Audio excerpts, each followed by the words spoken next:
Hello tout le monde, aujourd'hui on se retrouve dans une nouvelle vidéo qui sera un ask. J'ai recueilli quelques-unes de vos questions que vous m'avez posées, que ce soit sur mon compte bébé ou mon compte perso. Et du coup je vais y répondre tout de suite. Alors ce sera plus un ask grossesse maternité je pense parce que j'ai 16 questions sur mon ordinateur. Et il n'y en a que 2 qui sont vraiment genre que sur moi et voilà. Du coup je vais commencer par ces 2 questions là et puis tout le reste ce sera du coup de la maternité. Du coup, la première question qu'on m'a posée, c'est combien as-tu de tatouages et comptes-tu en refaire? Alors, comme je vous l'avais montré dans ma première vidéo, il me semble que c'était les 20 faits sur moi, j'ai 5 tatouages. Donc, j'ai celui-là en rapport avec mon IVG. J'ai le 19 ici en rapport avec mes sœurs et ma famille et tout ça. J'ai le signe du cancer dans le cou, dans la nuque. Et en bas, aux chevilles, j'ai un soleil et j'ai une vague avec un mot écrit. Et oui, je compte bien en refaire, je compte pas m'arrêter là. Alors j'en ai fait beaucoup en peu de temps. J'ai commencé mes premiers tatous. Enfin, mon premier, je l'ai fait, j'avais 18 ans. Je vais dire et demi, même pas, 18 ans et 1 mois et des brouettes. Je l'ai fait le 30 août 2017. Et le dernier en date, c'était début mars, je crois. Parce que j'étais déjà enceinte. Mais oui, je compte bien refaire, je compte pas m'arrêter là. Après, peut-être juste un petit peu me calmer parce que là, 5 en moins de 2 ans, ça fait pas mal quand même. Donc je vais essayer de me calmer un petit peu, mais oui, je compte bien refaire. Ensuite, on m'a demandé dans quoi veux-tu travailler. Alors, j'ai un bac STMG et un BTS assistant manager que j'ai validé. Là, l'objectif, alors c'est l'objectif maintenant, mais ce qui va pas changer dans les années à venir, pardon, je ne sais pas. Mais l'objectif pour le moment, ce serait de, une fois mon congé mat terminé, trouver un poste dans l'administratif. Je suis désolée, je suis essoufflée, mais alors la grossesse, ça me met dans des états en ce moment. C'est travailler dans l'administratif. Aux dernières nouvelles, en fait, je voudrais passer le concours de prof, mais en VAE. Et en fait, il me faut, aux dernières nouvelles de ce que j'avais regardé, il me faut 5 ans d'expérience. Donc j'ai déjà 1 année de contrat en alternance, donc il faudrait que je travaille encore 4 ans. Et dans 4 ans, je pourrais passer les concours pour être prof. Du coup, l'objectif c'est ça pour le moment. Après, si je suis dans une boîte qui me plaît, un job qui me plaît, je le ferai peut-être pas forcément, ou je le ferai peut-être même pas forcément tout de suite. Mais pour l'instant, l'objectif c'est ça. Ensuite, du coup, là, on va passer aux questions maternité directement. On m'a demandé si c'était une fille ou un garçon. Alors, c'est un petit garçon. Depuis le début, on l'a su assez tôt, puisque j'étais même à peine à 12 semaines. On n'avait même pas eu le temps de se poser la question encore de et si c'est une fille, si c'est un garçon, qu'on le savait déjà. Du coup, c'est un petit garçon. On m'a demandé, tu es enceinte de combien de mois et c'est prévu pour quand? Alors, avec les mois, j'ai un peu de mal, moi. Je compte en semaines parce que c'est plus simple. Mais là, demain, je finis mon 6e mois et je rentre dans mon 7e. Ce qui fait que lundi, je serai à 28 semaines. Donc, il me reste 3 mois pleins à faire et c'est prévu pour novembre. Voilà, je dis pas la date exacte parce que j'ai pas envie qu'on me saoule si le jour J j'ai pas accouché ou recevoir genre 1 mois avant des messages alors t'as pas encore accouché. Mais oui, voilà, c'est prévu pour novembre. On m'a demandé est-ce un bébé voulu ou un bébé surprise. Alors c'est un bébé surprise. Je préfère qu'on dise bébé surprise d'ailleurs plutôt qu'accident parce qu'accident je trouve pas ça ouf comme mot. Et même pour lui si un jour il tombe sur ça ou si on parle de lui en disant toi t'étais un accident, c'est pas super ouf. Mais c'est un bébé surprise, mais très attendu maintenant. Ensuite, est-ce qu'on a des idées de prénom pour le bébé? Et si oui, est-ce qu'on a déjà choisi? Alors, niveau prénom, ça a été un peu compliqué parce que quand on a su que c'était un garçon, on s'est pas mis dans les prénoms tout de suite. On a attendu une deuxième confirmation qu'on a eu quelques jours après. Et on s'est regardé à un moment donné en se disant si ça avait été une fille, ça aurait été plus simple les prénoms parce qu'on avait plus d'idées de filles, enfin pour les filles que pour les garçons. Et les idées ont eu du mal à venir, mais on était plus ou moins d'accord à chaque fois qu'on sortait un prénom. On était quand même plus ou moins d'accord, enfin on aimait bien ou on n'aimait pas tous les deux. Et là on a choisi, normalement, si rien ne change jusqu'à la naissance, on a choisi il y a 2 semaines, on a dû faire un tour à la maternité et on s'est décidé pendant le monitoring à la maternité. Donc normalement il a son prénom, plus ses 2 autres prénoms parce qu'on va lui donner 2 autres prénoms. Là normalement il y a que, on ne va pas en parler par contre du prénom. C'est d'ailleurs c'est une autre question qu'on m'a posée de quand est-ce que je compte dévoiler le prénom. Alors on va pas le dire le prénom. On va pas le dire du tout parce qu'on n'a pas envie d'entendre. On a fait l'erreur au début en fait de dire les prénoms qu'on commençait à bien aimer et on a eu des réflexions sur ah mais moi j'en connais un comme ça, c'est un trou du cul, moi j'en connais un ceci. Ça nous a saoulés en fait, donc nous on préfère pas en parler. Enfin, tout le monde le saura à la naissance, nos parents y compris. Il y a juste nos parents, enfin nos familles proches, on leur a dit le deuxième et le troisième prénom, normalement si ça change pas non plus, puisque ça a des valeurs plutôt familiales, du coup ça on leur a dit. Mais le prénom principal, le premier prénom, personne ne le saura avant la naissance. On le garde pour nous deux. Ensuite, on m'a demandé si je pensais faire une baby shower. Alors j'avoue que de moi-même, non du tout. Déjà parce que ça m'intéresse pas forcément. Et deux, parce que je vois pas l'intérêt. Mais je vois pas l'intérêt dans le sens où je saurais même pas expliquer. En fait, c'est même pas un truc qui m'est venu à l'esprit. Ma soeur m'a dit à un moment donné qu'elle voulait m'organiser une baby shower en septembre. Alors, si quelqu'un m'en organise une, oui, bien sûr, je vais pas rechigner, je vais pas dire non, je veux pas ou quoi, y a pas de souci. Mais de moi-même, j'en ferai pas une parce que j'en vois pas l'intérêt. Puis, vu qu'on habite aussi dans des endroits pas tout. Enfin, si je fais une baby shower, j'aurais bien aimé que tous mes amis proches soient là. Et il y en a qui habitent tous au fin fond du trou du cul du monde, de la France, de machin. Et faire une baby shower sans toutes les personnes que j'aime, je vois pas l'intérêt. Du coup, oui. Après, si ma soeur m'avait dit qu'elle voulait m'en organiser une, donc si elle m'en organise une, pardon, tant mieux. Mais sinon, de moi-même, j'en ferai pas. Ensuite, on m'a demandé comment imagines-tu l'éducation que tu voudrais lui donner. Ça, c'est une bonne question. En fait, c'est compliqué comme question quand même parce que l'éducation, je pense qu'en fait, on verra sur le moment. On nous a mis pas mal la pression au début de nous dire oui, il faut penser à ci, il faut penser à ça. Bon, pour l'instant, on n'a pas envie d'y penser parce qu'on se préoccupe plus de la grossesse et de comment moi je me sens pendant la grossesse et de comment lui il va à l'intérieur de moi. Mais c'est tout. Après, l'éducation qu'on veut lui donner, si, il faut qu'il soit poli, qu'il soit respectueux, lui inculquer nos valeurs, etc. Mais après, je suis pas dans le délire Montessori, tout ça, laisser l'enfant tout faire. Enfin, je vais dire grosso modo parce que forcément les femmes qui sont dedans, elles vont peut-être pas aimer que j'en parle comme ça, mais pour nous, Montessori, c'est un peu laisser l'enfant roi, laisser l'enfant tout faire, jamais dire non et tout ça. Et bon, nous, mon chéri comme moi, on nous a dit non des fois et on n'en est pas mort. Et même moi, j'ai pris des gifles parce que je l'ai mérité et j'en suis pas morte non plus. Donc on verra sur le moment. Ouais, je pense qu'on verra sur le moment, mais ouais, c'est pas quelque chose dont on a vraiment parlé encore. Je pense qu'on va se laisser porter par la vague. Après, sur les gros termes, le respect, la politesse, les valeurs, tout ça, on sait ce qu'on veut lui inculquer et on est plutôt d'accord dessus. Après, pour le reste, on verra bien sur le moment en fonction de son caractère, de sa personnalité et de nous, comment on réagit à ce moment-là en fait. Parce qu'on sait pas ce que nous, on va donner en tant que parents.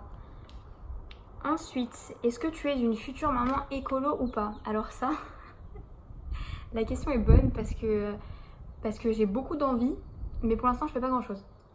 En fait, autant économiquement qu'écologiquement, j'aimerais faire beaucoup de démarches. J'aimerais bien faire qu'on passe, on n'a jamais été à autre chose, mais j'aimerais bien avoir des couches lavables, des cotons lavables, même des essuie-tout lavables, enfin bref, un peu tout lavable plutôt que jetable parce que je vois la quantité qui passe et j'ai pas envie d'emmerder la planète plus que ça, mais j'avoue que j'ai un peu du mal à me mettre dedans parce que j'ai peur que ce soit compliqué et puis que nos proches, c'est pas qu'ils nous soutiennent pas, mais ils suivent pas forcément le mouvement. Pour eux, ce sera plus ouais, mais quand on va le garder, les couches c'est un peu compliqué si c'est des couches lavables et puis les cotons lavables ça va être compliqué, machin. Donc c'est encore à la réflexion. Puis c'est pareil, trouver des marques de couches lavables, etc. C'est un peu compliqué parce qu'il y en existe beaucoup sur le marché et on a envie quand même de bonnes choses pour notre fils et pas de la merde. Sauf que c'est un peu compliqué parce que j'ai pas d'expérience et même le retour des autres, c'est cette marque elle me va, oui mais moi la mienne, celle-là elle va pas à mon fils et pour une même marque ça va marcher, ça va pas fonctionner donc je sais pas trop. Mais oui, dans l'idée j'aimerais bien faire des choses plus écolo, surtout que du coup nous, on va beaucoup consommer avec le bébé. Du coup, oui, dans l'idée, j'aimerais bien. Après, à voir dans la pratique si on arrive à le faire. Mais dans l'idée, oui. Ensuite, on m'a demandé à quel âge je suis tombée enceinte. Je suis tombée enceinte à 19 ans et j'ai 20 ans maintenant. Donc, je vais accoucher, j'aurai 20 ans. Ensuite, on m'a demandé, ne te trouves-tu pas trop jeune pour être maman et avoir un bébé?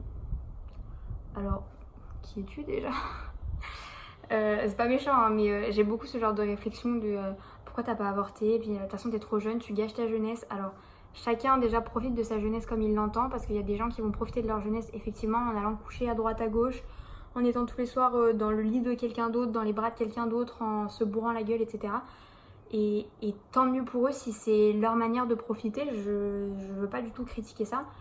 Moi, profiter, c'est pas ça en fait. Enfin, moi, je profite de ma jeunesse et je vois pas en quoi avoir un bébé ça m'empêchera de profiter. Justement, je trouve ça encore mieux d'avoir un enfant jeune parce qu'on pourra faire tellement plus de choses avec lui, on va grandir avec lui.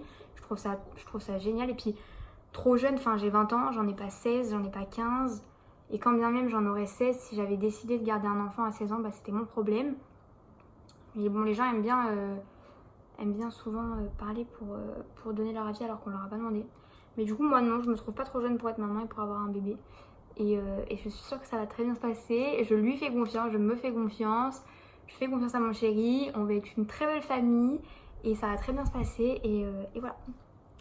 Ensuite, on m'a demandé est-ce que bébé bouge? Alors oui. Même un peu trop à mon goût. Mais j'ai pas envie de dire ça non plus. Mais oui, il est très très actif. D'ailleurs, j'apprécie pas forcément. Je suis pas le genre des mamans qui apprécient recevoir des coups de pied de mon fils. Parce que lui, il envoie du pâté. Et bien souvent, ça me fait mal. Surtout que là, il tape de plus en plus haut. Il a la tête en bas. Aux dernières nouvelles, en tout cas, il a la tête en bas. En fait, il me donne des coups de pied dans le haut, là, ici. Et c'est vraiment pas agréable. Même des fois, ça me fait quand même vachement mal, des fois. Enfin, vachement. On s'entend. Hein. Mais bon, je préfère tellement qu'il bouge que plutôt qu'il bouge pas et de devoir m'inquiéter tout le temps. Je crois qu'il y a une journée où il a pas bougé et j'étais paniquée. On était prêts à partir à la maternité le soir parce que c'est pas normal non plus. Un bébé qui soit actif, qui bouge pas après, c'est pas normal. Mais ouais, c'est un bébé très actif. Donc j'ai de la chance et de la malchance parce que du coup, bah oui, il bouge beaucoup, mais c'est pas la sensation que je préfère. Ensuite, on m'a demandé si je suis immunisée contre la toxoplasmose. Alors pour ceux qui savent pas ce que c'est la toxo, je suis nulle, je suis pas médecin, je suis pas gynéco, je suis pas sage-femme, donc je vais pas avoir les bons termes. Mais c'est alors je sais même pas ce que c'est. C'est un virus, une bactérie, une maladie. Je crois que c'est une maladie qu'on attrape, qu'on peut attraper même si on n'est pas enceinte, il n'y a aucun souci. Par contre, si on l'attrape en étant enceinte, c'est pas dangereux pour nous, mais c'est dangereux pour le bébé. Et ça, on peut l'attraper si les fruits et les légumes sont mal lavés, si on mange de la viande pas assez cuite et de la viande crue, il me semble, et via les excréments des chats. Et les griffes aussi, il me semble, des chats, si les griffes sont souillées, il me semble. Du coup, non, moi je suis pas immunisée contre la toxoplasmose, mais j'ai un chat et tout se passe très bien. De toute façon, c'est un chat d'intérieur, donc il n'y a pas de risque. La litière, c'est mon chéri qui l'a fait depuis le début. Moi, j'ai fait la première litière il y a peut-être 1 heure parce que je suis toute seule ce week-end et qu'il faut quand même bien faire. Mais bon, hier, c'est ma belle-mère qui l'a fait. Et puis quand moi je la fais, si je dois la faire, j'ai des gants pour la faire, pour pas toucher. Après, je me lave bien les mains, il n'y a pas de problème. Et de toute façon, quand on n'est pas immunisé contre la toxo, on doit faire des prises de sang tous les mois, tous les débuts de mois, enfin en fonction de comment vous êtes dans le mois. Mais à chaque début de nouveau mois, on doit faire des prises de sang pour vérifier qu'on est toujours pas immunisé, enfin qu'on n'a toujours pas la bactérie dans le corps. Parce qu'il me semble que si on a la bactérie, on a des antibiotiques à prendre, enfin on est beaucoup plus surveillé parce que du coup ça peut atteindre les bébés. Mais donc jusque là, je croise les doigts, je touche du singe, du bois, de tout, mais tout va bien. Ensuite, on m'a demandé quelle est la chose la plus difficile pour toi dans cette grossesse. Alors, je sais pas s'il y a vraiment quelque chose qui est super dur dans cette grossesse. Je dirais qu'il y a pas mal de petites choses qui ont été compliquées parce que au début, vu que c'était pas prévu, tout ça, l'engrenage de qu'est-ce qui se passe, qu'est-ce qu'on doit faire, ça a été compliqué. Physiquement, ça a été compliqué au début aussi. Après, le plus difficile dans cette grossesse, je pourrais peut-être mieux y répondre quand la grossesse sera finie. Moi, je dirais ce qui a été compliqué jusque-là, ça a été peut-être la réaction de certains proches, de savoir qu'ils n'étaient pas pour et que, pas qu'ils nous soutenaient pas, mais que ça a été compliqué à acquiescer pour eux. Nous, une fois qu'on avait pris notre décision, ça nous a fait mal au cœur de voir que certaines personnes avaient du mal à suivre notre choix. Puis quoi d'autre? Ouais, il y a eu... Ouais, en ce moment, ce qui est chiant, mais j'en reparlerai dans la vidéo du 2e trimestre, que je vais bientôt tourner vu que je l'ai fini là, et je finis mon 2e trimestre. Mais il y a certains symptômes qui ont été compliqués. Là, en ce moment, j'ai énormément de mal à respirer. Parce qu'en fait, il doit comprimer, de ce que m'a dit la sage-femme, il comprime ma cage thoracique. Du coup, il y a des moments où je me sens vraiment pas bien. Je suis à la limite du malaise parce que en fait, j'arrive plus à respirer. Du coup, on a acheté un ballon exprès pour que je me tienne droite et tout ça, que ça libère. Mais voilà, pour le coup, j'ai pas eu j'ai pas une grossesse de rêve, mais j'ai pas une grossesse catastrophique non plus quoi. Je sais qu'il y a mieux, je sais qu'il y a pire. Pour l'instant, j'ai pas eu un truc dramatique qui fait que oulala, ma grossesse c'est catastrophique. Mais je pense que je répondrai à cette question dans 3 mois du coup quand la grossesse sera terminée. Et peut-être que là, je serai plus apte parce que je pourrais faire le bilan des 9 mois. Je pense que je vous ferai une vidéo pour faire le bilan des 9 mois, voir ce que ça a donné. Et la dernière question, la plus juicy. Est-ce que ton ex-copain sait que tu es enceinte et si oui, comment il a réagi? Alors, quand on m'a dit ça, j'imagine oui qu'on parle de mon premier amour parce que de toute façon j'en ai eu 2. Oui, il est au courant. Il a été au courant bien trop tôt. Non pas par moi, non pas par mon copain actuel non plus, ça risque pas parce qu'ils ne sont pas amis, ils ne s'entendent pas. En fait, il l'a su. Pour celles et ceux qui ont regardé mes vidéos précédentes, j'expliquais qu'à un moment donné, j'ai dû aller aux urgences parce que j'ai eu des pertes de sang pendant 11 jours. Et en fait, il l'a su à ce moment-là. Je sais pas pourquoi il l'a su. Ça m'a assez fait mal au cœur parce que je trouvais qu'il nous volait ça en fait. Je trouvais ça pas juste que ce soit lui une des premières personnes au courant parce qu'à cette époque, il y avait un ancien ami à moi, il y avait mon meilleur ami, il devait peut-être y avoir ma mère. Non, il n'y avait même pas ma mère, je crois. Si, il y avait ma mère, ma belle-mère et mon copain. Enfin bref, il y avait très très peu de personnes qui étaient au courant. Et je trouvais ça tellement injuste que lui soit au courant de ça alors qu'il n'avait rien à faire dedans et que ça ne le concernait pas et qu'il n'avait pas à savoir ça avant d'autres personnes qui nous tenaient beaucoup plus à cœur. En fait, c'était pas juste. Et ça, je lui en ai voulu de nous avoir volé ça. Après, ça a été fait, ça a été fait. Et comment il a réagi? Il a mal réagi. Au début, de toute façon, je lui ai menti. Je lui ai dit que c'était pas vrai, que j'étais pas enceinte parce qu'on savait pas ce qu'on allait faire non plus et que vu que j'étais en menace de fausse couche à ce moment-là, je voyais même pas l'intérêt en plus de lui dire la vérité parce que ça le regardait pas en fait. Donc je lui ai menti au début en disant que non, j'étais pas enceinte. D'ailleurs, il y a que j'allais dire j'ai menti à d'autres personnes à propos de ça, mais il me semble que non. Ouais, si, il y a certaines personnes qui ont dû me demander si j'étais enceinte. Il y a 2 de mes copines qui m'ont demandé si j'étais enceinte. Pareil, j'ai dit non parce que je voulais garder ça pour nous au début. Et quand il l'a vraiment appris, on en a discuté quand j'étais dans mon 4e mois de grossesse pour lui dire que oui, j'étais bel et bien enceinte, mais je voulais que le message vienne de moi, genre c'est moi qui te le dis, parce qu'on a vécu 4 ans ensemble et que même si je te le dois pas, je préfère que ça vienne de moi plutôt que tu l'apprennes sur les réseaux. Donc j'ai fait un peu comme s'il n'était pas au courant, même si je savais qu'il le savait. Et il m'a dit qu'il était déçu, que ça le choquait, que de toute façon ça confirmait bien qu'on n'avait rien à faire ensemble et qu'il aurait jamais pu m'offrir la vie que je voulais, etc. J'ai trouvé ça un peu ridicule sur le coup parce que 2 semaines avant, le mec me disait que s'il regrettait encore l'avortement et qu'on aurait dû le garder. Enfin, je pense que c'était plus qu'il s'attendait pas à ce que vraiment je l'assume et que dire oui voilà, je suis enceinte et alors qu'est-ce que tu vas faire? Rien du tout parce que t'as rien à dire, t'as rien à faire. Donc voilà. Mais ouais, j'ai pas forcément apprécié. Après, je voulais quand même que ça vienne de moi parce qu'on n'a pas passé genre 2 semaines ensemble. On avait quand même vécu beaucoup de choses. On est resté 4 ans ensemble. Donc je voulais quand même qu'il l'apprenne de moi, même si ça n'a pas été vraiment fait. Donc j'ai quand même pris le temps de lui faire un message. Mais ouais, il l'a pas super bien pris. Il était pas content. Et puis ça signait vraiment pour lui, je pense, la fin de se dire il n'y aura plus jamais de retour en arrière. On sera plus jamais ensemble et c'est terminé quoi. Du coup voilà, cette vidéo est terminée. Merci pour tous ceux qui m'ont posé ces questions. Parce que du coup j'avais pas trop d'idées en ce moment pour filmer. C'est pour ça que pendant 2 semaines j'ai pas filmé. Mais du coup merci à tous ceux qui m'ont posé des questions. Merci d'avoir regardé la vidéo. Et puis on se retrouve très bientôt de toute façon. Parce que je pense vous tournez très bientôt la vidéo sur mon 2e trimestre qui se termine. Du coup on se retrouve très bientôt. Merci à tous. Bye!